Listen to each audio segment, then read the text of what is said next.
Okay, I was under the impression that games are supposed to be fun, aren't they? I mean, usually people just end up cheating a little bit at most, but this stuff takes table talk to a whole other realm. I'm Kyle McWaters, and this is the top 5 scary games used to summon demonic forces. Number 5, the Ouija Board. Starting this list off because, well, this one's pretty obvious, and there's some even weirder ones ahead, so buckle up. The Ouija Board is a board game most popularized by teens in the 1970s, when fads were at a heightened time. The Ouija board has earned its reputation over the years, although it was created almost 100 years before that. Go on. The year is 1891, and as the first ads started appearing in papers, Ouija the wonderful talking board. Extra, extra, read all about it. The title from a Pittsburgh toy and novelty shop. The first paper described a magical game that answered questions about the past, present, and future with marvelous accuracy. An advertisement in a New York newspaper titled it interesting and mysterious as proven at patent office before it was allowed. Price? $1.50. Okay, so chilling and affordable. A flat board with the letters of the alphabet configured into 2 semicircles, above the numbers 0 through 9, the words yes and no in the upper corners, goodbye at the bottom. No batteries included nor needed. A planchette, like a little teardrop shaped tool used to maneuver about the board. Sounds simple enough. The idea was that 2 or more people would sit around the board and place their fingertips on the planchette and ask a question out loud. After a moment or two, the planchette seemed to start moving to the corresponding letters, spelling out an eerie message from who knows where. The origins are messy, and it's hard to pinpoint who or what inspired early attempts at this game and its humble beginnings. It kinda just appeared on the shelves. Spooky. After the 1850s, the Fox sisters of New York had popularized spiritualism, and the US started flooding with the interest in spirituality, towing the line of religion-related thrill-seeking. The Kennard Novelty Company exclusively made and marketed these talking boards. One thing, however, is that they didn't have a name for this new game. Apparently, the lore goes that one of the men who also owned and founded Kennard Toys' sister was a medium, and when asked the board what it would like to be called, to which it responded, Ouija. When asked what the name meant, it responded with, good luck. Terrifying! Hey, at least good sportsmanship. Good lucks and good games? Kind of nice touch before it spells out your fate, no? One thing I know for sure is that I'm never playing this game. Number 4, hide and seek alone. Hide and seek alone has gotten some pretty dramatic online traffic throughout the past 20-ish years. Results from people who try it, write about it, and avoid it are all pretty interesting to say the least. Though it's a bit of an elaborate ritual, the game, you summon a ghost into a doll or stuffed animal at around 3 a.m. and then invite the possessed doll for a friendly game of hide and seek. First off, who's doing this? Second off, it's 3 a.m. I'm old. I'm sleeping by this point. Third, I don't do dolls, man. Creepy. Surfacing in the 2000s on the deepest spots of the web, this frightening and spiritually challenging game has made waves and enforced that serious problems could arise if played wrong. How do you mess up hide and seek? Found you. In some cases, the rituals call for very specific details. Other times, a very loose game setup. Some dolls were even stuffed with rice instead of cotton, and apparently toenails from the player for a DNA connection were added to the object. It's at times like these that these legends start sounding very fake.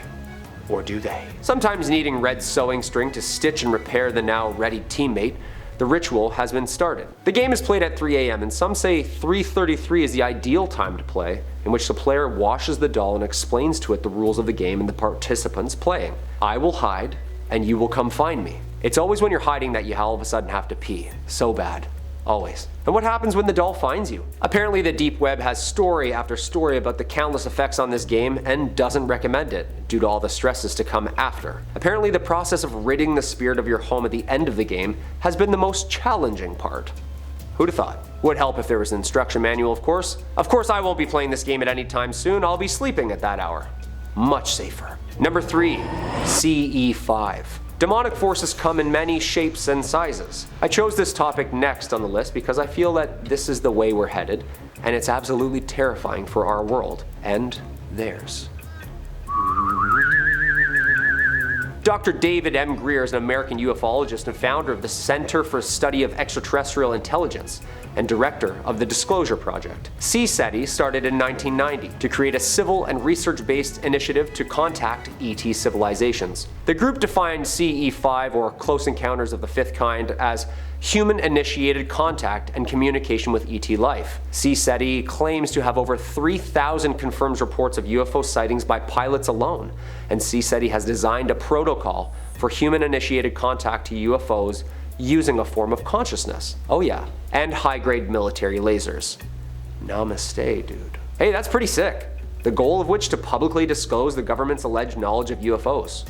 I'm all for it. Extraterrestrial intelligence, and of course, advanced energy and propulsion systems. The summoning part comes in the form of Greer's overnight trips to see these ETs in person. This week-long intensive workshop is limited to about 25 guests and provides an intensive training program with Dr. Greer, which each night will go out and make contact using the very effective CE5 contact protocols. Located in Costa Mesa, California, researchers can expect to be alongside him for a lesson in meditation and consciousness. Greer has an audiobook out on how to summon ET craft yourself, and has numerous documentaries surrounding the topic. What do you think? Is this guy a real deal?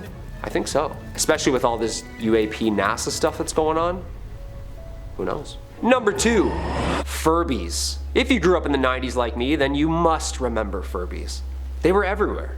And then all of a sudden, nowhere. A Furby is an American electronic robot toy that was originally released in 1998 by Tiger Electronics. It resembles an owl or gremlin-like creature and went through a period of being a small craze to have become an overnight sensation in the 90s. Following its holiday season launch, with continual sales up until the year 2000, over 40 million Furbys were sold during the 3 years of its original production, with 1.8 million sold in 1998 and 14 million in 1999. Its speaking capabilities were translated into 24 languages, and this is where it starts getting messed up. And I know, because I had one. Furbys were the first successful attempt to produce and sell out domesticated enhanced AI systems. A newly purchased Furby starts out speaking entirely Furbish, the unique language that all Furbys use.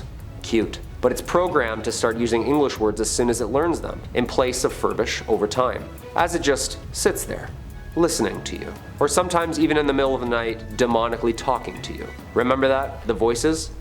Feed me, feed me.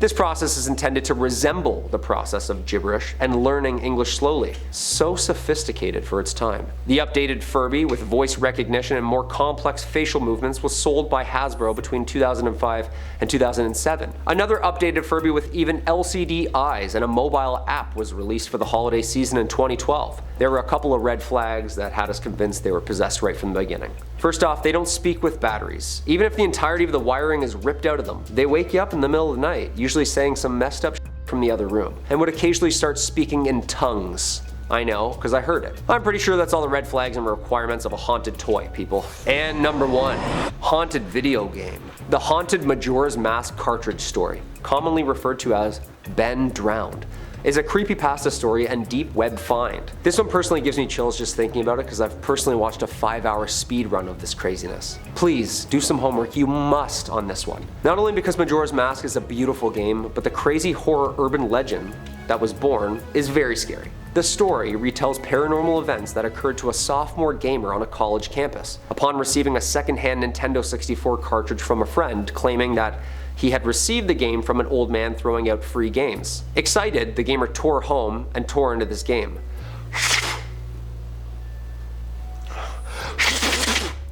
But then, he begins to notice misplaced and missing graphics, added scenes, and even strange connections to a boy named Ben, who was said to have died 8 years before, from within the game. Huh? Majora's Mask is already scary enough. The story attracted many believers from all across the Zelda fandom community, including myself, and still does time to time, although sources have confirmed that this is just a story made up from developers and run to consumers. You got me, dude. I sat through like 6 hours of Link snapping his back, terrified.